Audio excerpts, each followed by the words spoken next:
qui se retrouve en train d'être la vitrine de ces discours de haine-là. Mais chacun doit pouvoir se demander, entre avoir faim et se retrouver avec les habits en route en train de fuir le pays parce qu'il y a la guerre, qu'est-ce qui est mieux?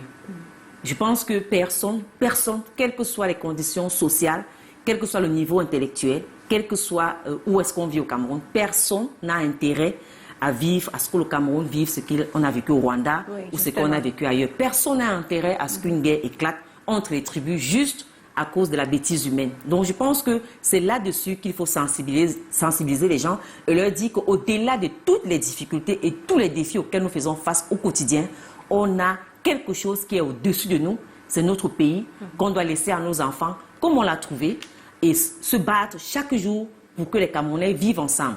Je parle des réseaux sociaux parce que lorsqu'on est ensemble au quotidien, il y a toujours des petites velléités entre tribus, des taquineries et tout ça, mais on vit très bien ensemble.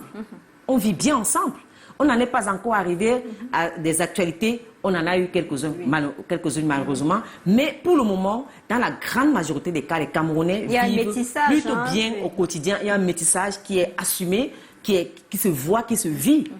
Et même les personnes qui sont sur les réseaux sociaux, qui se distillent des discours de haine, se retrouvent physiquement avec les manger ensemble. Exactement. Donc, il ne faut pas que les gens, je pense que, et c'est peut-être un peu dur, il ne faut pas que les gens pensent que comme on est sur la toile, on est dans un environnement où il n'y a aucune règle, où il n'y a aucune loi, où tapis derrière son téléphone, on peut écrire et dire n'importe quoi. Et c'est là-dessus que je dis que si, pour le CNC, c'est les journalistes, mais si l'État décide aujourd'hui de combattre le discours des haines, il sait très bien, on peut les identifier, on sait très bien qui sont les gens qui ont toujours tenu les discours de haine, des discours tendancieux et n'ont jamais été inquiétés. Donc quand vous tenez les discours tendancieux et que vous n'êtes pas inquiété, ça donne l'impression à tout le monde que chacun peut faire ce qu'il veut.